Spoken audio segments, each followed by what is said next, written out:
My name is Claire Whitmore. I'm 31 years old, and it took one sentence at a Sunday dinner table for me to understand that I had spent my entire life financing a family that had already decided I didn't belong in it. I booked us a vacation, I said, sliding my phone across the table so everyone could see the confirmation for a week in Lake Tahoe, flights, a lakeside cabin, everything paid in full. I had been planning it for 2 months as a surprise for my parents' anniversary. My mother, Carol, looked at the screen, then looked at my sister, Renee, and laughed. Not a warm laugh. A short, dismissive one. "Oh, sweetheart," she said, "that's cute, but you weren't invited. We already have plans with Renee that week." The table went quiet except for the sound of my father cutting his chicken like nothing had happened. I want to know if you've ever had a moment like that, where one sentence rearranges everything you thought you understood about the people who raised you. Tell me in the comments what time it is where you're watching this from, because I have a feeling this story is going to travel farther than my family ever expected it to. To understand why my mother could say those words so easily, you have to understand the Whitmore family hierarchy. Renee was 2 years older than me, and had always been the daughter my parents introduced first at gatherings. She managed a boutique interior design firm that mostly survived on my father's referrals from his construction business. I worked as a supply chain analyst for a logistics company, steady, unglamorous, the kind of job my mother described at parties as something with spreadsheets. Renee's successes were celebrated with dinners and toasts. Mine were acknowledged with a nod and a subject change. When Renee's firm nearly folded during a slow year, my parents quietly transferred her $12,000 and called it a loan she was never asked to repay. When I asked for help covering a semester of my MBA, my father told me that debt built character. I didn't resent Renee for any of this. I resented the quiet agreement my parents seemed to have made without ever saying it out loud. Renee was the daughter worth investing in. I was the daughter who was supposed to be grateful for whatever was left over. What I didn't know yet was that the vacation wasn't really about a lake house. It was about a conversation my parents didn't want me anywhere near. 3 days after the dinner, I drove to my parents' house to return a serving dish and overheard my father on the phone in his study. I wasn't trying to eavesdrop, the door was cracked, and his voice carried the way it always did when he thought he was alone. "The Tahoe trip is really about introducing Renee to the Kessler family properly," he was saying. "If this goes well, Daniel Kessler's father is prepared to bring her into the firm's ownership structure.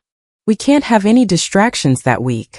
I stood in the hallway holding a casserole dish, piecing it together. Renee had been dating Daniel Kessler for 8 months. His family owned one of the largest architecture firms in the region. The vacation wasn't a vacation. It was a business audition, dressed up as a family trip, and I had been excluded not out of dislike, but because my presence might complicate the narrative my parents wanted the Kesslers to see. A small, tight, successful family with one shining daughter. I wasn't a distraction. I was a liability to the performance.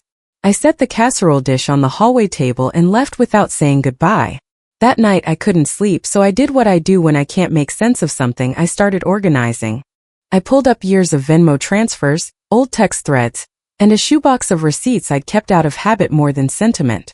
What I found surprised me more than the phone call had. Over 6 years, I had quietly covered things for my family without ever being asked to keep score.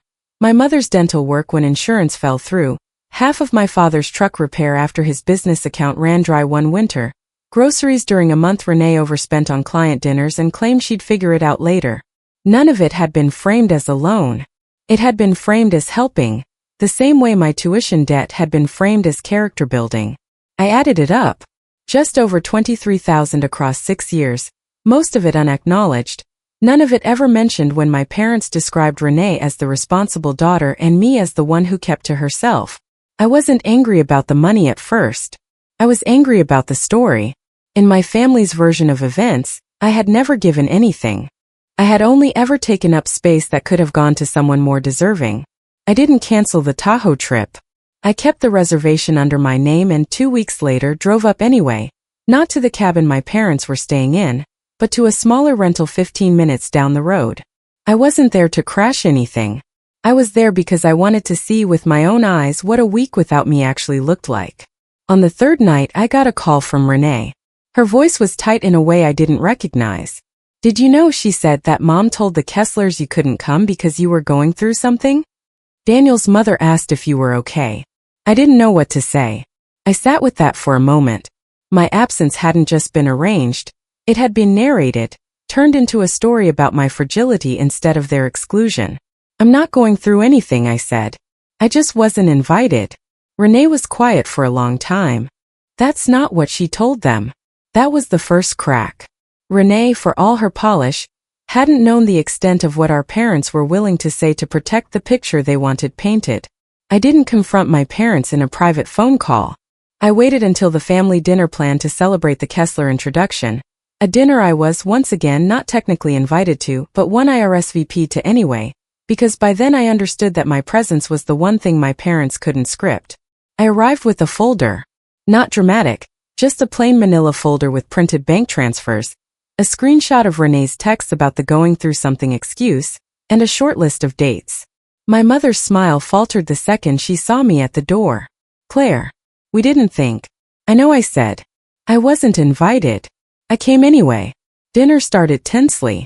My father made a toast about family loyalty and the Whitmore name opening new doors. Mrs.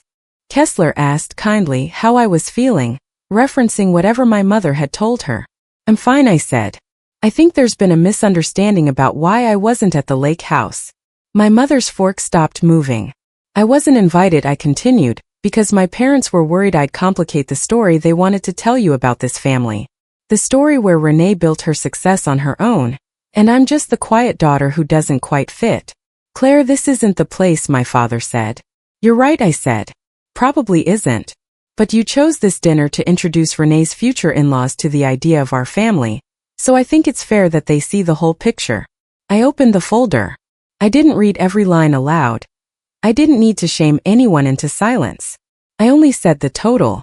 Over 6 years, I've contributed just over $23,000 to help this family stay afloat during hard stretches. None of it was ever asked back. None of it was ever mentioned when I was the one being described as difficult or distant, or going through something. Renee looked down at her plate. Daniel's father cleared his throat and asked gently, if this was something the family needed privacy to discuss. They can have all the privacy they want, I said, standing. I just didn't want tonight's story to be finished without the parts they left out. I didn't storm out. I said goodnight, thanked the Kesslers for their time, and left before dessert. I didn't need to watch the aftermath to know it wouldn't be comfortable. My mother called the next morning, her voice clipped. She said I had embarrassed the family in front of people who mattered to Renee's future. She didn't ask if I was okay. She didn't acknowledge the money. She asked when I planned to apologize to Renee. I told her I wasn't going to apologize for telling the truth at a dinner built on leaving parts of it out. Renee reached out a few days later, not to defend our parents, but to ask if the number in the folder was accurate. When I confirmed it, she went quiet, then admitted she hadn't known. She said she'd always assumed I kept my distance from the family because I wanted to, not because I'd been quietly priced out of belonging. We didn't fix everything in that conversation, but it was the first honest one we'd had in years. My parents never apologized. My father still describes that dinner as the night I made things difficult. My mother has told relatives a version of events where I showed up uninvited and caused a scene, leaving out why I wasn't invited in the first place. I stopped covering their gaps after that. Not out of spite, out of clarity. Helping people who edit you out of their own story isn't generosity.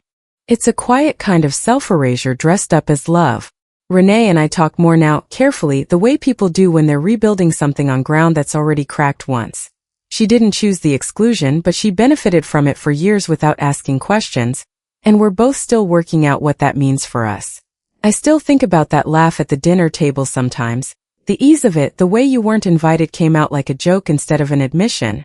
I used to think the vacation was the thing I lost that week. It wasn't. What I actually lost was the assumption that being helpful would ever be the same thing as being wanted. Ask yourself this. How many rooms have you quietly paid for a seat in, without anyone ever putting your name on the invitation? I stopped asking to be invited. Now I decide which tables are even worth sitting at.